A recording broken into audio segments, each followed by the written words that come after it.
వైఎస్ఆర్సీపీ పార్టీలో జరుగుతున్నటువంటి పరిణామాలు చూసుకుంటే సార్, రీసెంట్గా జగన్మోహన్ రెడ్డి గారు తీసుకున్నటువంటి నిర్ణయాలు ఒక నియోజకవర్గంలో ఉన్నటువంటి ఎమ్మెల్యేని పక్క నియోజకవర్గానికి పంపించినప్పుడు ఆ నియోజకవర్గం మాకు ఇష్టమే అని చెప్పి కొంతమంది విడుదల రజనీ గారి మినిస్టర్ గారిని చూస్తున్నాము. గుంటూరు ఈస్ట్ అనగానే వెంటనే గుంటూరుకి వెళ్ళిపోయారు, అక్కడ ఆఫీస్ ఓపెన్ చేసుకున్నారు, ఆవిడ పని చేసుకున్నారు.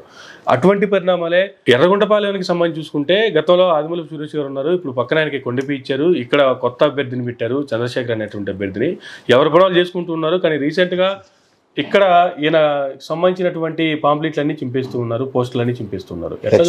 ఫ్లెక్సీలు ఇవాళ వార్తల్లో చూడండి, ఫ్లెక్సీలన్నీ చింపేశారు. Yes sir. సార్, సమన్యాయం సముచిత న్యాయం అన్నది ప్రతి పార్టీ చేస్తూనే ఉంటుందండి. వాళ్ళ క్యాడర్కి ఈ ఆదిమూలపు సురేష్ గారు అనే వ్యక్తికి ఇవాళ అనౌన్స్ చేసిన లిస్టులు చూసుకుంటే వాళ్ళ బ్రదర్కి ఒక నియోజకవర్గం ఇచ్చారు.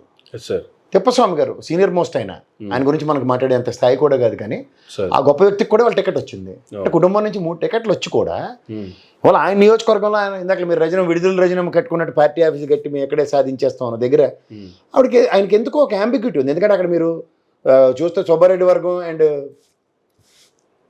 ఆయన ఎవరండి మన బాలినేని శ్రీనివాస్ గారి వర్గాల కింద ఉన్న దగ్గర ఎవడు మట్టుగా ఎవడ ప్రయత్నాలు చేస్తూ ఒక మంత్రి స్థాయిలో ఉండి కూడా ఆయన ఇవాళ ఆ నియోజకవర్గంలో ఆయన చంద్రశేఖర్ ఫ్లెక్సీలన్నీ తింపడం మాత్రం కొంచెం హాస్యాస్పదంగానే ఉంది.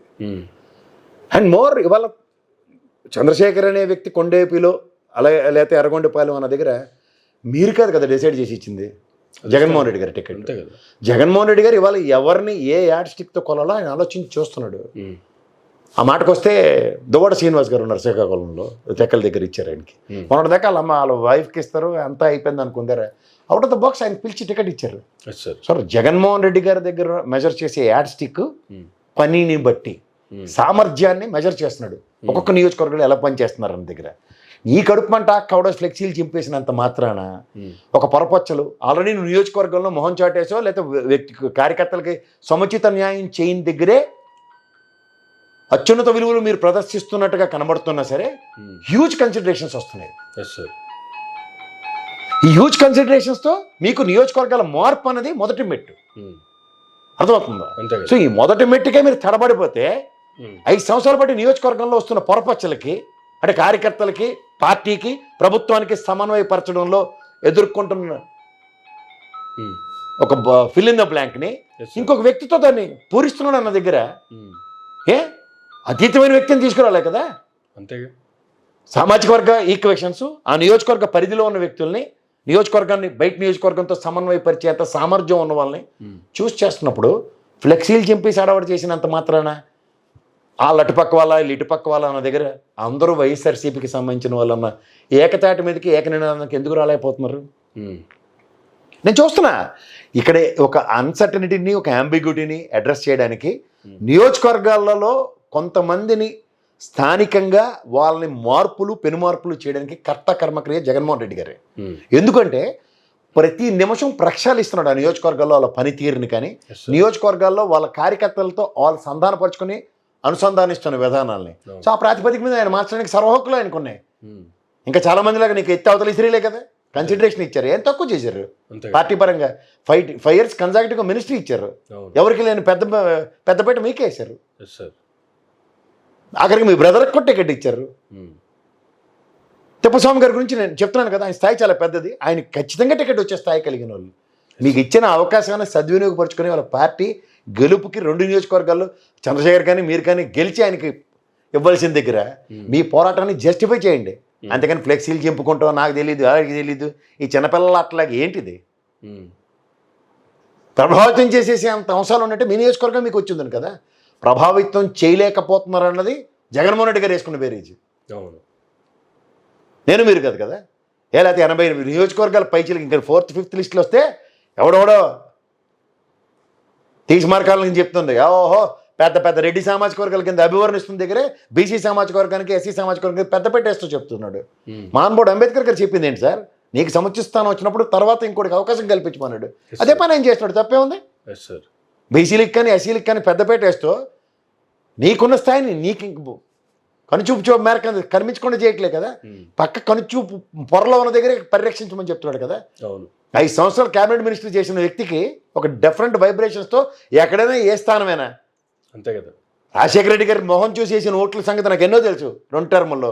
అలాగే జగన్మోహన్ రెడ్డి గారు చూసి ఓట్లు వేస్తున్న ఉదంతంలో మీరందరూ ఎవరండి? అంతేగా. రాజకీయ అవకాశాలు కల్పించిన వాళ్ళు ఎవరు? చంద్రశేఖర్ అవ్వచ్చు, మీరవచ్చు, దువ్వాడ శ్రీనివాస్ అవ్వచ్చు, ఎవరైనా అవ్వచ్చు. అంతే కదా. పనికి పార్టీకి పనికి వచ్చిన పనులు చేయండి. ఉమ్. ఒక వ్యక్తి తన ఔన్నత్యాన్ని చాటుకోవడానికి ఎస్ నేననే వ్యక్తి మీకోసం ఉన్నానని పెట్టుకునేదే ఫ్లెక్సీ. అవే చెబితే అంతేగా. పోనీ తెలుగుదేశం పార్టీతో జనసేనతో ఫ్లెక్సీలు చింపారంటే ఓకే అర్థం ఉంటుంది. అంత ఇంట్లోనే కొంపట్లు పెట్టుకొని ఏం సాధిస్తారండి మీరు?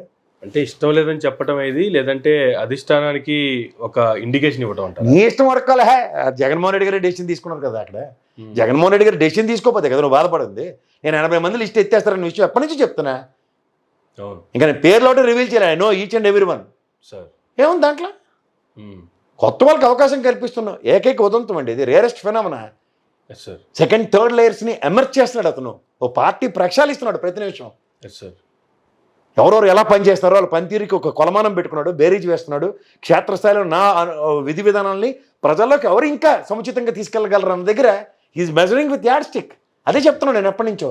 Yes sir. ఈ సంక్షేమ ఫలాలు అందించే కార్యక్రమంలో ఎవరెవరు ఏ విధంగా పనిచేశారు అన్న దగ్గర 175 నియోజకవర్గం ఇలా ప్రక్షాళించుకున్నాడు ఆయన.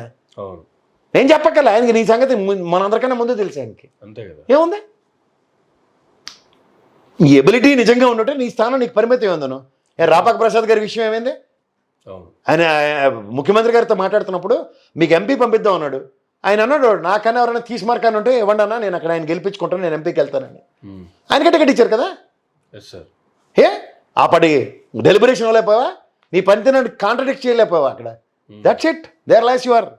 సంచేది ఏంటంటే సముచిత స్థానానికి నువ్వు అర్హుడువో కాదో, నేను నువ్వు కాదు, జగన్మోహన్ రెడ్డి గారు బేరీ చేసి చెప్తున్నారు.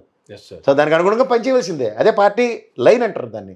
పార్టీకి లైన్ కట్టుబడిన వాడు, పార్టీ నిబద్ధత చాటుకుంటున్నాడు, నాతో పాటు 10 మందిని తీసుకెళ్లే సామర్థ్యం ఉన్నవాడు, ఆయన కావాల్సిన వాళ్ళు అది తెలుసుకోండి. అంతకన్నా ఇంకేముంది? Thank you sir. Thank you very much అండి. ఇదండి ఈనాటి ఇంటర్వ్యూ. మరొక ఇంటర్వ్యూలో మళ్ళీ కలుద్దాం. చూస్తూనే ఉండండి మైరా మీడియా.